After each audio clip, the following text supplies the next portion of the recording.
Hello friends, welcome to cart technologies. ఇవాళ మనం discuss చేసుకోబోయే టాపిక్ ఎస్ఏపి. అసలు ఎస్ఏపి అంటే ఏంటి? ఎస్ఏపి అంటే system applications and products in data processing. దీన్ని 1972లో జర్మనీ కంపెనీ వాల్డార్ఫ్ వాళ్ళు డెవలప్ చేశారు. సో వాల్డార్ఫే ప్రస్తుతం ఎస్ఏపికి ఉన్న హెడ్ క్వార్టర్స్. దీనికి ఇప్పుడు గ్లోబల్గా ప్రపంచవ్యాప్తంగా 4 లక్షల పైన కస్టమర్స్ ఉన్నారు. ఎస్ఏపి 2006లో బాగా ప్రాముఖ్యత చెందింది, ఎందుకంటే దీన్ని ఎంటర్ప్రైజ్ సెంట్రల్ కాంపోనెంట్ కింద సాఫ్ట్వేర్ని మార్చడం జరిగింది. అప్పటి నుంచి ఈసీసీ 6.0ని వాడుతున్నారు. దాని తర్వాత 2015లో S4 హనాని ఇంప్లిమెంట్ చేశారు. అప్పటి నుంచి ఇప్పటి వరకు S4 హనా రకరకాల వర్షన్స్లో అప్డేట్ అవుతూ వస్తుంది. దాన్నే ఇప్పుడు ఉన్న కస్టమర్లు, సర్వీస్ ప్రొవైడర్లు అంటే పెద్ద పెద్ద ఎంఎన్సీలు, ఇన్ఫోసిస్, డెలాయిట్, వీళ్ళందరూ ఈ S4 హనా సిస్టమ్ని వాడి ఎస్ఏపి క్లయింట్లకి సపోర్ట్ ఇస్తున్నారు. సో ఎస్ఏపి అంటే ఏంటో తెలుసుకునే ముందు ఈఆర్పి అంటే ఏంటో తెలుసుకుందాం. ఈఆర్పి అంటే ఎంటర్ప్రైజ్ రిసోర్స్ ప్లానింగ్. అంటే రకరకాల బిజినెస్ ఇండస్ట్రీస్ ఉన్నాయి. వాళ్ళందరికీ వాళ్ళ పనుల్లో రకరకాల యాక్టివిటీస్ ఉంటాయి. అంటే సేల్స్ వాళ్ళు సేల్స్ యాక్టివిటీస్ని, ఫైనాన్స్ వాళ్ళు అకౌంట్స్ని, మెటీరియల్స్ మేనేజ్మెంట్ వాళ్ళు మెటీరియల్స్ని, వేర్ హౌస్ వాళ్ళు ఇన్వెంటరీని హ్యాండిల్ చేస్తూ ఉంటారు. దీన్ని ఇప్పుడు సింపుల్ ఎగ్జాంపుల్లో చూడొచ్చు. ఎలా అంటే ఇప్పుడు ఒక కస్టమర్ ఒక కంపెనీ దగ్గరికి వెళ్ళి వాళ్ళకు ఒక ప్రోడక్ట్ కావాలి అని ఆర్డర్ ఇస్తే, అలా ఆర్డర్ ఇవ్వడానికి వాళ్ళు అప్రోచ్ అయ్యేది సేల్స్ డిపార్ట్మెంట్ని. సో సేల్స్ వాళ్ళు కస్టమర్ ఎన్నైతే మెటీరియల్స్ని అడిగాడో అన్ని మెటీరియల్స్ అసలు కంపెనీలో ఉన్నాయా లేదో చెక్ చేయాలి అంటే వాళ్ళు ఇన్వెంటరీలో చెక్ చేయాలి. ఇన్వెంటరీలో అడిగినంత క్వాంటిటీ లేకపోతే ప్రొడక్షన్ వాళ్ళని తయారు చేయమని అడగాలి. అప్పుడు ప్రొడక్షన్ వాళ్ళు ఆ మెటీరియల్స్ని తయారు చేసి ఇన్వెంటరీలోకి అప్డేట్ చేస్తారు. అప్పుడు సేల్స్ వాళ్ళు ఆ క్వాంటిటీని కస్టమర్లకు ఇవ్వడం జరుగుతుంది. ఏ కారణం చేతైనా ఆ మెటీరియల్స్ కనుక ఇన్వెంటరీలో లేకపోతే అప్పుడు తయారు చేయాల్సి ఉంటుంది, అంటే మ్యానుఫ్యాక్చర్ చేయాలి. దానికప్పుడు రా మెటీరియల్స్ కావాల్సి వస్తుంది. అప్పుడు ప్రొడక్షన్ వాళ్ళు సప్లయర్స్ని రా మెటీరియల్ సప్లై చేయమని అడుగుతారు. వాళ్ళు ప్రొడక్షన్కి కావలసినంత రా మెటీరియల్ సప్లై చేసి ఫైనాన్స్ వాళ్ళకి ఇన్వాయిస్ పంపుతారు. ఫైనాన్స్ వాళ్ళు సప్లయర్కి ఇన్వాయిస్ పే చేసేసి, అంటే డబ్బులు చెల్లించి ప్రొడక్షన్ స్టార్ట్ చేస్తారు. ఇప్పుడు కస్టమర్స్కి సేల్స్ వాళ్ళు ఆ మెటీరియల్ క్వాంటిటీని సబ్మిట్ చేయంగానే ఫైనాన్స్ వాళ్ళని అడిగి ఎంత ఖర్చు అయిందో కనుక్కుని అంత ఖర్చు కావలసినంత ఇన్వాయిస్ని కస్టమర్కి ఇస్తారు. కస్టమర్స్ సేల్స్ వాళ్ళకి ఇన్వాయిస్ పే చేయడం జరుగుతుంది. దీన్నే ఈఆర్పి అంటారు. సో ఇప్పుడు ఇదే ఎగ్జాంపుల్ని ఒక ఆటోమొబైల్ ఇండస్ట్రీకి గనక మనం అప్లై చేస్తే, ఇప్పుడు కార్స్ కొనడానికి ఒక సప్లయర్ వచ్చి ఒక కార్ ఆర్డర్ చేస్తాడు. దానికి ఆ ఆటోమొబైల్ ఇండస్ట్రీ గల సేల్స్ డిపార్ట్మెంట్కి రీచ్ అవుతారు. సేల్స్ వాళ్ళు ఆ కార్ ఉందా లేదా, వాళ్ళు అడిగిన కలర్ ఉందా లేదా, వాళ్ళు అడిగిన మోడల్ ఉందా లేదా చెక్ చేస్తారు. ఒకవేళ లేకపోయినట్టయితే దాన్ని తయారు చేయమని ఆ ఆటోమొబైల్ ఇండస్ట్రీకి గల ప్రొడక్షన్ డిపార్ట్మెంట్ వాళ్ళని అడుగుతారు. ప్రొడక్షన్ డిపార్ట్మెంట్ వాళ్ళు దాన్ని మ్యానుఫ్యాక్చర్ చేసి అసెంబుల్ చేసి ఇన్వెంటరీకి పంపిస్తారు. దాన్ని సేల్స్ వాళ్ళు కస్టమర్కి ఇవ్వడం జరుగుతుంది. ఒకవేళ ఆ కలర్కి, ఆ మోడల్కి గల ఏదైనా కొన్ని కాంపోనెంట్స్ కానీ, కొన్ని బేరింగ్స్ కానీ, టైర్స్ కానీ అందుబాటులో లేనట్లయితే ఆ టైర్స్ సప్లయర్స్ని ఆ టైర్స్ని సప్లై చేయమని అడగటం జరుగుతుంది. వాళ్ళు అవి సప్లై చేస్తారు. సప్లై చేసి దానికి ఎంత ఖర్చు అయిందో ఫైనాన్స్ డిపార్ట్మెంట్ వాళ్ళ దగ్గర నుంచి పేమెంట్ తీసుకుంటారు. సో ఇప్పుడు ఆ టైర్స్ని, ఆ కాంపోనెంట్స్ని ఉపయోగించి ప్రొడక్షన్ చేయడం జరిగిన తర్వాత దాన్ని ఇన్వెంటరీకి పంపడం జరుగుతుంది. దాన్ని సేల్స్ వాళ్ళు కస్టమర్కి ఇవ్వడం జరుగుతుంది. సో ఈ మొత్తం ప్రాసెస్కి ఎంత ఖర్చు అయిందో సేల్స్ వాళ్ళు ఫైనాన్స్ వాళ్ళని అడిగి అంత ఖర్చుని ఇన్వాయిస్ రూపేణ కస్టమర్ల నుంచి వసూలు చేయడం జరుగుతుంది. దీన్నే ఈఆర్పి ప్రాసెస్ అని అనొచ్చు. సో ఇప్పుడు ఈఆర్పి చూసాం కదా. ఈ మొత్తం ప్రాసెస్ని ఒక పేపర్ల రూపంలో మనం మేనేజ్ చేయాల్సి వస్తే చాలా కష్టపడాల్సి వస్తుంది. సేల్స్ వాళ్ళ దగ్గరికి ఎవరైనా కస్టమర్ వచ్చి మెటీరియల్ కావాలి అంటే క్వాంటిటీ ఉందా లేదా చెక్ చేయాలి, లేకపోతే ప్రొడక్షన్ వాళ్ళని తయారు చేయమని అడగాలి. వాళ్ళు ఆల్రెడీ తయారు చేస్తున్నారో లేదో చూసుకోవాలి. ఇవన్నీ పేపర్ల ద్వారా, ఎక్సెల్ ద్వారా, వర్డ్ డాక్యుమెంట్ల ద్వారా మేనేజ్ చేయాలంటే కష్టం. దీన్నే సాఫ్ట్వేర్ని అప్లై చేసి సాఫ్ట్వేర్ వల్ల మనం మేనేజ్ చేయడం జరిగితే దాన్నే ఈఆర్పి అంటారు. సో ఈ ఈఆర్పినే సాఫ్ట్వేర్ అని కూడా అనొచ్చు. సో ఈ ఈఆర్పిని సపోర్ట్ చేసే రకరకాల సాఫ్ట్వేర్లు ఏమున్నాయో చూద్దాం. దానికంటే ముందు ఇప్పుడు చూసిన ఎగ్జాంపుల్ని బట్టి ఈఆర్పి వల్ల బెనిఫిట్స్ ఏంటంటే సెక్యూరిటీ ఉంటుంది. ఎందుకంటే దీని అంతటినీ ఒక సాఫ్ట్వేర్ త్రూ మేనేజ్ చేయొచ్చు. సో దానివల్ల సెక్యూరిటీ ఉంటుంది. దీనికి ప్రొడక్టివిటీ కూడా ఉంటుంది. అంటే ఎప్పుడు కావాలంటే అప్పుడు ఆర్డర్లను బట్టి, ఇన్వెంటరీలో ఉన్న క్వాంటిటీని బట్టి మ్యానుఫ్యాక్చరింగ్ చేయొచ్చు. దీన్ని స్ట్రీమ్ లైన్ కూడా చేసుకోవచ్చు. ఎఫిషియన్సీ పెంచడానికి రకరకాల మార్గాల ద్వారా దీన్ని ఇంకా ఎఫెక్టివ్గా అప్లై చేయొచ్చు. దీనికి కస్టమర్ సర్వీస్ ఫాస్ట్గా ఉంటుంది. అంతేకాదు, ఇప్పటి వరకు కస్టమర్లు ఏ మెటీరియల్స్ని అయితే ఎక్కువగా అడిగారో దాన్ని నెక్స్ట్ ఇయర్లో, నెక్స్ట్ సంవత్సరంలో, తర్వాతి సంవత్సరంలో మళ్ళీ ఎన్ని రావచ్చు ఫోర్కాస్ట్ కూడా చేసుకోవచ్చు. దీన్నే ఇప్పుడు క్లౌడ్ ద్వారా, అంటే ఆన్లైన్ ద్వారా ఈ ఈఆర్పిని మేనేజ్ చేయడం జరుగుతుంది. దీనివల్ల ఈ ఈఆర్పికి ప్రపంచవ్యాప్తంగా డిమాండ్ పెరిగింది. సో ఫ్రెండ్స్, ఈ ఈఆర్పిని ప్రొవైడ్ చేసే సాఫ్ట్వేర్లు ఏవేంటంటే ప్రముఖంగా SAP, Oracle, PeopleSoft, Siebel, JD Edwards, Microsoft Dynamics. ఈ సాఫ్ట్వేర్లన్నీ ఈఆర్పిని ప్రొవైడ్ చేయగలవు. వీటన్నిటిల్లోకి ఎస్ఏపినే ఎందుకని ఎక్కువ మంది ఇంట్రెస్ట్ చూపుతారు, ఎక్కువ మంది మొగ్గు చూపుతారు. అన్నిటికంటే ప్రముఖంగా చెప్పుకునేది ఎస్ఏపి వాడుతున్న కంపెనీల్లో శాలరీలు ఎక్కువే, సపోర్ట్ చేస్తున్న కన్సల్టెంట్కి శాలరీలు ఎక్కువే. ఇక్కడ చూసినట్లయితే Cognizant, Infosys, Robert Bosch, Deloitte, SAP India వీళ్ళందరూ ఒక 5 నుంచి 10 ఏళ్ళ ఎక్స్పీరియన్స్ లోపు ఉండే వాళ్ళందరికీ ఇచ్చే నార్మల్ ప్యాకేజ్ ఏడాదికి. కాగ్నిజెంట్ వాళ్ళు దగ్గర దగ్గర 8 లక్షలు, ఇన్ఫోసిస్ కూడా అంతే, రాబర్ట్ బాష్ 8,20,000, డెలాయిట్ 10 లక్షలు, ఎస్ఏపి ఇండియా 13 లక్షలు. అలాగే ఇవే కాకుండా రకరకాల ఎంఎన్సి కంపెనీస్ ఉన్నాయి. వాటిల్లో మల్టీనేషనల్ కంపెనీలు ఉన్నాయి, మిడ్ లెవెల్ కంపెనీలు ఉన్నాయి. ఇవి multinational companies. SAP, Infosys, IBM, Wipro, Deloitte తదితర కంపెనీలన్నీ మల్టీనేషనల్ కంపెనీల కిందకి వస్తాయి. Mid level companies S technologies, NTT, Intelligroup, పర్చ్యూసా, వెరిజోన్, మైంట్రీ ఇంకా వేరే ఇతరత్ర కంపెనీలన్నీ మిడ్ లెవెల్ కంపెనీస్కి వస్తాయి. తేడా ఏంటంటే ఫ్రెండ్స్, వీటికి ఉండే పాలసీస్ మారుతాయి. వీళ్ళ కస్టమర్లకి సపోర్ట్ చేసే పాలసీస్ని వాళ్ళ నుంచి వీళ్ళు ఛార్జ్ చేసే బిల్లింగ్ని బట్టి, వీళ్ళకు వచ్చే ఏడాదికి సరిపడా ఇన్కమ్ని బట్టి వీటిని ఎంఎన్సి కేటగిరీస్లోకి, వీటిని మిడ్ లెవెల్ కేటగిరీస్లోకి కేటగరైజ్ చేయడం జరిగింది. సో ఇప్పుడు రకరకాల ఎంప్లాయీస్ ఎవరెవరో చూద్దాం. ఇప్పుడు మనకి రెగ్యులర్గా చూసే ఇండస్ట్రీస్ అంటే అమెజాన్, మైక్రోసాఫ్ట్, గూగుల్, నోవర్టీస్ లాంటి కంపెనీల్లో వేర్ హౌస్ దగ్గర నుంచి సేల్స్, ఇన్వెంటరీ, ఫైనాన్స్, ఈ అకౌంటింగ్ ఇట్లా రకరకాల డిపార్ట్మెంట్లో పనిచేసే వాళ్ళందరినీ ఎండ్ యూజర్స్ అంటారు. వీళ్ళందరూ ఇండస్ట్రియల్ వర్కర్స్. అదేవిధంగా ఆ ఇండస్ట్రీ మొత్తానికి సపోర్ట్ చేసే కంపెనీలు అంటే డెలాయిట్, ఇన్ఫోసిస్ లాంటి వాటిల్లో పనిచేసే ఎస్ఏపి ఎంప్లాయీస్ని కన్సల్టెంట్స్ అంటారు.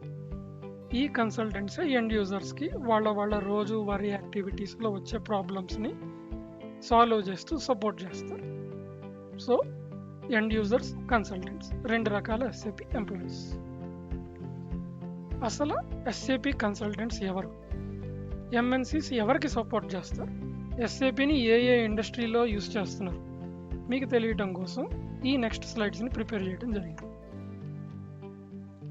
ఇప్పుడు మనం చూసినట్టయితే ఆయిల్ అండ్ గ్యాస్లో హెచ్పి, రిలయన్స్, సన్కోర్, నెస్టే, పారామిన్ఫో, పార్ పెట్రో, ఇంకా చాలా కంపెనీస్ ఉన్నాయి. వీళ్ళందరూ ఎస్ఏపిని యూజ్ చేసి వాళ్ళ ఆయిల్ అండ్ గ్యాస్ ఇండస్ట్రీ బిజినెస్ని రన్ చేస్తున్నారు. అదేవిధంగా రిటైల్ ఇండస్ట్రీ చూస్తే ఇవన్నీ రకరకాల ప్రపంచవ్యాప్తంగా పేరుగాంచిన సూపర్ మార్కెట్స్. వీళ్ళందరూ కూడా ఎస్ఏపిని యూజ్ చేసి వాళ్ళ బిజినెస్ రన్ చేస్తున్నారు. అదేవిధంగా ఎనర్జీస్ అండ్ యూటిలిటీస్కి వస్తే వీళ్ళందరూ Essar energy, John Deere, L&T వీళ్ళందరూ కూడా ఎస్ఏపిని యూజ్ చేస్తున్నారు. అదేవిధంగా ఇంకొన్ని ప్రముఖమైన ఇండస్ట్రియల్ సెక్టార్స్ చూస్తే ఫార్మా ఇండస్ట్రీస్లో నోవార్టిస్, బయోన్, డాక్టర్ రెడ్డిస్, సిప్లా, సన్ ఫార్మా, ఇంటాస్ ఫార్మా వీళ్ళందరూ రకరకాల ప్లాంట్లని ప్రపంచవ్యాప్తంగా ఎస్టాబ్లిష్ చేసి ఎస్ఏపి వల్ల వీళ్ళు వాళ్ళ ఇండస్ట్రీలని నడుపుతున్నారు. ఎలక్ట్రానిక్ ఇండస్ట్రీస్లో మనకి తెలిసిన పేరుగాంచిన industries Apple, Microsoft, Samsung, Google, Amazon, Dell, HP వీళ్ళందరూ అందరికీ తెలిసిన కంపెనీలే. కానీ వీళ్ళందరూ వాళ్ళ ఇండస్ట్రీని, వాళ్ళ బిజినెస్ని రన్ చేయడానికి వాడుతున్న సాఫ్ట్వేర్ మర్యాద కాదు ఎస్ఏపి. అదేవిధంగా food industries Nestle, PepsiCo, Coca Cola, Parle-G, Kargil వీళ్ళందరూ కూడా ఎస్ఏపిని యూజ్ చేసి వాళ్ళ బిజినెస్ని నడుపుతున్నారు. ఇవి కాకుండా వేరే ఇంకొన్ని ఇండస్ట్రియల్ సెక్టార్స్ ఉన్నాయి. అవి ఏంటంటే construction, health care, aerospace and defence, service, telecom and insurance companies వీళ్ళందరూ కూడా ఎస్ఏపిని వాడుకుంటూ వాళ్ళ బిజినెస్ని నడుపుతున్నారు. అసలు ఎస్ఏపి కన్సల్టెంట్ అంటే ఎవరు? దీంట్లో మనం ప్రముఖంగా చెప్పుకోవాల్సింది 2 రకాల కన్సల్టెంట్లు ఉన్నారు. ఒకళ్ళని ఫంక్షనల్ కన్సల్టెంట్ అంటారు. వీళ్ళు బిజినెస్ ఎలా రన్ అవుతుంది, ఒక ఇండస్ట్రీలో బిజినెస్లో వస్తున్న లోటుపాట్లు ఏంటి, దాన్ని బాగా ఆలోచించి సపోర్ట్ చేసే వాళ్ళనే ఫంక్షనల్ కన్సల్టెంట్స్ అంటారు. దీనికి కావలసిన ప్రోగ్రామ్ని డెవలప్ చేసే వాళ్ళని టెక్నికల్ కన్సల్టెంట్స్ అంటారు. ఈ టెక్నికల్ కన్సల్టెంట్స్లో మళ్ళీ 2 రకాలు ఉన్నారు. ప్రోగ్రామ్ రాసే వాళ్ళని అబాప్ కన్సల్టెంట్స్ అంటారు. సర్వర్లు మెయింటైన్ చేసే వాళ్ళని బేసిస్ కన్సల్టెంట్స్ అంటారు. సో ఇప్పుడు ఫంక్షనల్ కన్సల్టెంట్స్ మొత్తంగా ఫంక్షనల్, టెక్నికల్ అన్నిటిని కలుపుకుని ఫ్రెండ్స్ ఇవి రకరకాల ఎస్ఏపి మాడ్యూల్స్. ఫైనాన్స్, కంట్రోలింగ్ ఈ రెండింటినీ కలిపి ఫికో అంటారు. Treasury, enterprise controlling, investment management, project systems, work flow, ECM, is. అదేవిధంగా ఇప్పుడు ఎక్కువగా మార్కెట్లో డిమాండ్ ఉన్నవి materials management, sales and distribution, production planning, quality management, plant maintenance, HCM, BW, CRM, FS. ఇవి కాకుండా అబాప్. సో ఈ మాడ్యూల్సే కాకుండా ఇప్పుడు ఇంకా ప్రముఖంగా ఎక్కువగా డిమాండ్లో ఉన్నవి ఈడబ్ల్యూఎం, ఎక్స్టెండెడ్ వేర్ హౌస్, అరీబా. ఇలా రకరకాల మాడ్యూల్స్ ఇవన్నీ ఇప్పుడు ఎస్ఏపి వాడుతుంది. ఇవన్నీ నేర్చుకోదగినవి. ఎవరు ఏ మాడ్యూల్ని సెలెక్ట్ చేసుకోవాలి, ఎవరు ఏ మాడ్యూల్ని సెలెక్ట్ చేసుకుని నేర్చుకుంటే వాళ్ళకి మార్కెట్లో డిమాండ్ పెరుగుతుంది, తొందరగా ఉద్యోగం వస్తుందో చూద్దాం. ఎస్డి మాడ్యూల్ దీన్ని చూసినట్టయితే సేల్స్ డిపార్ట్మెంట్లో పనిచేస్తున్న వాళ్ళకి ఇది బాగా ఉపకరిస్తుంది. Sales managers, representatives, medical representatives, కొత్తగా బీటెక్ పాస్ అవుతున్న వాళ్ళు, అయిన వాళ్ళు వీళ్ళు ఎస్డి మాడ్యూల్ నేర్చుకుంటే బయట తొందరగా ఉద్యోగ అవకాశాలకు వచ్చే అవకాశం ఎక్కువగా ఉంది. అదేవిధంగా డబ్ల్యూఎం మాడ్యూల్ వేర్ హౌస్ల్లో పనిచేస్తున్న వాళ్ళు, గోడౌన్స్లో పనిచేస్తున్న వాళ్ళు, అమెజాన్లో, ఫ్లిప్కార్ట్ కంపెనీల్లో పనిచేస్తున్న వాళ్ళు కానీ, లేదా మెకానికల్ స్టూడెంట్స్ పాస్ అవ్వబోతున్న వాళ్ళు, ఫైనల్ ఇయర్లో ఉన్న వాళ్ళు, కొత్తగా పాస్ అయిన వాళ్ళు నేర్చుకోవచ్చు. అదేవిధంగా ఈడబ్ల్యూఎం కన్సల్టెంట్ ఈ ఈడబ్ల్యూఎం మాడ్యూల్ని న్యూ ఇయర్ కొత్తగా పాస్ అవుతున్న వాళ్ళు, new passed outs, mechanical students, వేర్ హౌస్ల్లో పనిచేస్తున్న వాళ్ళు, డెలివరీ బాయ్స్ కింద పనిచేసిన వాళ్ళకైతే ఇది తొందరగా అర్థం అవుతుంది. అదేవిధంగా ప్రొడక్షన్ ప్లానింగ్, క్వాలిటీ మేనేజ్మెంట్ దీనిని ఎవరన్నా ఆల్రెడీ ప్రొడక్షన్ డిపార్ట్మెంట్లో పనిచేసిన వాళ్ళు, మ్యానుఫ్యాక్చరింగ్ డిపార్ట్మెంట్లో పనిచేసిన వాళ్ళు, క్వాలిటీ ఇంజనీర్లుగా చేసిన వాళ్ళకైతే ఇది చాలా బాగుంటుంది. ఎంఎం మాడ్యూల్ దీన్ని ఎవరైనా ఎప్పుడైనా నేర్చుకోవచ్చు. దీనికి ప్రత్యేకంగా ఏ విధమైన ఎక్స్పీరియన్స్ అవసరం లేదు. ఒకవేళ ఎక్స్పీరియన్స్ కనుక ఉంటే అది యాడెడ్ అడ్వాంటేజ్. మెకానికల్ స్టూడెంట్స్కి, కంప్యూటర్ సైన్స్ వాళ్ళకి, అదేవిధంగా ఈసీఈ, ట్రిపుల్ ఈ అన్ని రకాల మెకానికల్ బ్రాంచెస్ వాళ్ళకి ఎంఎం మాడ్యూల్ బాగా పర్ఫెక్ట్గా సూట్ అవుతుంది.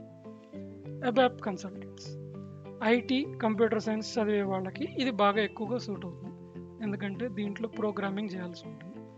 కోడింగ్ ఎలా రాయాలి, ఆ కోడింగ్ ఎలా ఆలోచించాలి, ఆ లక్షణాలు ఐటీ, సిఎస్ఏ వాళ్ళకి ముందర నుంచి నేర్పబడుతుంది కాబట్టి అబాప్ మాడ్యూల్ వాళ్ళకి బాగా ఉపకరిస్తుంది.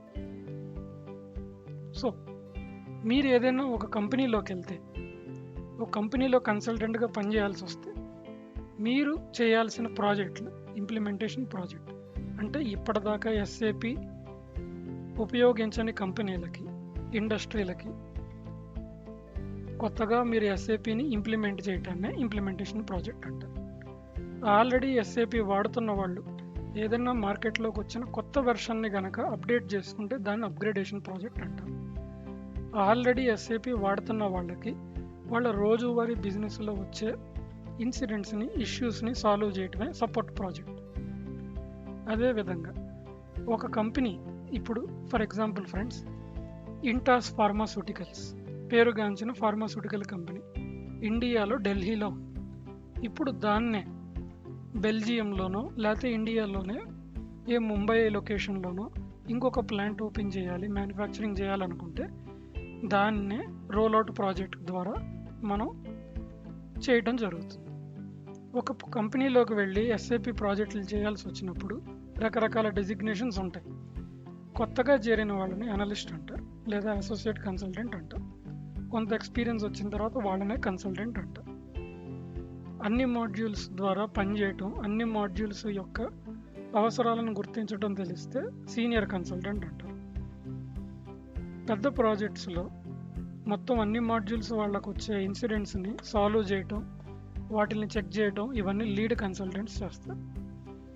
ఒక మాడ్యూల్లో వచ్చే ఏ విధమైన ప్రాబ్లమ్స్నైనా లేదా కొత్తగా ఒక ప్రాజెక్ట్లోకి వెళ్ళినప్పుడు ఎలా ప్రొసీడ్ అవ్వాలి అన్నది సొల్యూషన్ ఆర్కిటెక్ట్ డిసైడ్ చేస్తారు. అదేవిధంగా ప్రాజెక్ట్ని నడపడం అనేది ప్రాజెక్ట్ మేనేజర్ చేసే పని. ఇవన్నీ రకరకాల డెసిగ్నేషన్స్. ఇప్పటిదాకా ఎస్ఏపి గురించి చూడని వాళ్ళకి, తెలియని వాళ్ళకి ఫ్రెండ్స్, ఇక్కడ ఉన్న ఈ సిస్టమ్ డీటెయిల్స్ ద్వారా ఇంటర్నెట్ యాక్సెస్ ఉంటే ఎవరైనా ఎక్కడి నుంచైనా ఎస్ఏపికి కనెక్ట్ అవ్వచ్చు. ఇది ఆన్లైన్లో దొరుకుతుంది. నేర్చుకోవాలనుకుంటే, కంపెనీలో పనిచేయాలనుకుంటే కంపెనీలోకి వెళ్ళిన తర్వాత ప్రాజెక్ట్కి సంబంధించిన డీటెయిల్స్ ఇస్తేనే మీరు ఒక ఎస్ఏపిలోకి లాగిన్ అవ్వడం జరుగుతుంది. ఎస్ఏపిలో లాగాన్ స్క్రీన్ ఇలా ఉంటుంది. ఏ క్లయింట్కి పనిచేయాలో క్లయింట్ నెంబర్ ఏంటి ఉంటుంది. దానికి ఒక యూజర్ ఐడి, పాస్వర్డ్ మాత్రమే ఉంటుంది. దాని ద్వారా మాత్రమే ఒక మనిషి లాగిన్ అయ్యి సపోర్ట్ చేయటం లేదా సిస్టమ్ని తయారు చేయటం లేదా రోజువారీ ట్రాన్సాక్షన్స్ రన్ చేయటం జరుగుతుంది. సో ఇప్పుడు ఎస్ఏపి నేర్చుకోవాలి అనుకునేవాళ్ళు ఏ మాడ్యూల్ సెలెక్ట్ చేసుకోవాలి ఏంటి మీకు ఒక ఐడియా వచ్చి ఉంటుంది. ఇంకా మీకు ఐడియా రాకపోతే, మీకు ఇంకా ఏదైనా గైడెన్స్ కావాలంటే కార్ట్ టెక్నాలజీస్ని కాంటాక్ట్ అవ్వచ్చు. అదేవిధంగా ఇది ఎంతసేపు పడుతుంది, ఈ కోర్సు డ్యూరేషన్ ఎంత, కాస్ట్ ఎంత, మేము ఈ కోర్సుకి సంబంధించిన ఎంత కాస్ట్ ఛార్జ్ చేస్తున్నాం, ఎంత డ్యూరేషన్లో చెప్తాం, ఇవన్నీ మీకు నెక్స్ట్ స్లైడ్స్లో మేము చెప్పడం జరుగుతుంది. ఇవి మాత్రమే కాక మీరు ఏ మాడ్యూల్ని సెలెక్ట్ చేసుకోవాలో మేము చెప్తాం. మీ రెజ్యూమ్ ఎలా ప్రిపేర్ చేసుకోవాలో కూడా మేము హెల్ప్ చేస్తాం. అదేవిధంగా ఇంటర్వ్యూకి ఎలా ప్రిపేర్ అవ్వచ్చు, ఇంటర్వ్యూకి ఏ క్వశ్చన్స్ అడుగుతారో మీకు ప్రొవైడ్ చేయడం జరుగుతుంది. నార్మల్గా వేరే ఇంకే ఇతరత్ర ఆన్లైన్ ఇన్స్టిట్యూట్స్లో అయినా హైదరాబాద్, బెంగళూరు, పూణే ఎక్కడైనా ఒక ఇన్స్టిట్యూట్కి వెళ్ళి జాయిన్ అయ్యి ఒక మాడ్యూల్ నేర్చుకోవాలి అనుకుంటే 15,000 నుంచి 25,000 రూపాయల వరకు పడుతుంది కేవలం కోర్స్ ఫీ. మీకు ట్రావెల్ కాస్ట్లు, హాస్టల్ ఫీలు, ల్యాబ్ ఫెసిలిటీస్, మెటీరియల్స్ వీటన్నిటికీ ఇంకా ఎక్స్ట్రా కాస్ట్. వాళ్ళు చెప్పే కోర్సు డ్యూరేషన్ 30 నుంచి 45 రోజుల్లో. అంటే మీకు పూర్తిగా వచ్చిందా రాలేదా అన్నదాంతో సంబంధం లేకుండా అన్ని రోజుల్లో వాళ్ళు కోర్స్ కంప్లీట్ చేసేస్తారు. ఆ కట్టిన దగ్గర నుంచి 3 నెలల పాటు, అంటే ఆ కోర్స్ ఫీ కట్టిన దగ్గర నుంచి 3 నెలల పాటు వాళ్ళు ఇచ్చే ల్యాబ్ ఫెసిలిటీస్ని మీరు వాడుకోవచ్చు. తర్వాత నుంచి ల్యాబ్ను వాడుకోవాలంటే మీరు 2,500 రూపాయలు ఇచ్చి రెన్యువల్ చేసుకోవాలి. వాళ్ళు ఇచ్చే మెటీరియల్స్లో కొన్ని టాపిక్లకు మాత్రమే మీ దగ్గర డీటెయిల్స్ ఉంటాయి. అదే మేము కార్ట్ టెక్నాలజీస్ వాళ్ళు చెప్పాల్సి వస్తే మేము 10 నుంచి 15,000 వరకు మాత్రమే ఛార్జ్ చేస్తాం. మీరు ఎక్కడికి ట్రావెల్ చేయాల్సిన అవసరం లేదు. మీకు గనక ఇంటర్నెట్ ఫెసిలిటీ ఉంటే ఇంట్లోంచి ఒక కంప్యూటర్ ద్వారా మీరు కనెక్ట్ అవ్వచ్చు. మెటీరియల్స్ మ్యాక్సిమం 1000 రూపాయల వరకు మాత్రమే ఛార్జ్ చేస్తాం. మీకు చెప్పే ప్రతి కంటెంట్ కోర్స్ టాపిక్కి మెటీరియల్ తయారు చేసి ఇవ్వటం జరుగుతుంది. ఇది ఇన్స్ట్రక్టర్ లెడ్ ట్రైనింగ్కి, అంటే మీకు ఒక ఆన్లైన్ ట్యూటర్ వచ్చి చెప్తారు. అప్పుడు ఇవి ఒకవేళ మీకు కోర్స్ అటెండ్ అయ్యే టైం లేదు, కేవలం రికార్డింగ్లు చూసి మాత్రమే మీరు కోర్స్ నేర్చుకోగలరు అనుకుంటే ఆ రికార్డింగ్స్ని కూడా ప్రొవైడ్ చేయడం జరుగుతుంది. ఆ రికార్డింగ్స్లో అన్ని టాపిక్స్ని డిస్కస్ చేస్తాం. దీన్ని 8,000 నుంచి 12,000 రూపాయల వరకు మేము ఛార్జ్ చేస్తాం. మీకు డాక్యుమెంట్స్ కావాలి అనుకుంటే ఆల్రెడీ ఎస్ఏపి నేర్చుకున్న వాళ్ళు కొంత డాక్యుమెంటేషన్ ఉంటే మేము ఇంకొద్దిగా ఎక్కువ నేర్చుకోగలం అనుకునే కాన్ఫిడెన్స్ ఉన్న వాళ్ళకి ఈ డాక్యుమెంట్ పాలసీ అప్లై అవుతుంది. దీనికి 8,000 ఛార్జ్ చేసి ఆ టాపిక్స్ అన్నిటికి డాక్యుమెంట్స్ ప్రొవైడ్ చేయడం జరుగుతుంది. ట్రైనింగ్ ఇచ్చేటప్పుడు 60 రోజులు నేను తీసుకునే కోర్స్ డ్యూరేషన్, కానీ మొత్తం టాపిక్స్ అన్ని కవర్ చేసే దాన్ని బట్టి దీనికి 60 రోజులు అటు ఇటుగా టైం పడుతుంది. కానీ మొత్తం టాపిక్స్ అన్ని డిస్కస్ చేయడం మెయిన్ ఎజెండా. సర్వర్ నెలకి 2,000 రూపాయలు. సో ఎప్పుడైనా కొత్తగా మళ్ళీ రెన్యువల్ చేసుకోవాలి అనుకుంటే అదే సర్వర్ని ఏ డేటా చేంజెస్ లేకుండా మళ్ళీ 2,000 రూపాయలు పెట్టి టాపప్ చేసుకోవచ్చు. దీనికి కావాల్సిందల్లా మీకు ఒక ఇంటర్నెట్ ఉండాలి, ఇంట్లో హై స్పీడ్ ఇంటర్నెట్, మీకంటూ ఒక కంప్యూటర్ ఉండాలి. కోర్స్ అయిపోయిన తర్వాత కూడా ఎప్పుడైనా మీరు మమ్మల్ని కాంటాక్ట్ అవ్వచ్చు, మేము మీ డౌట్స్ని క్లియర్ చేస్తాం. So this is it. Thanks for watching.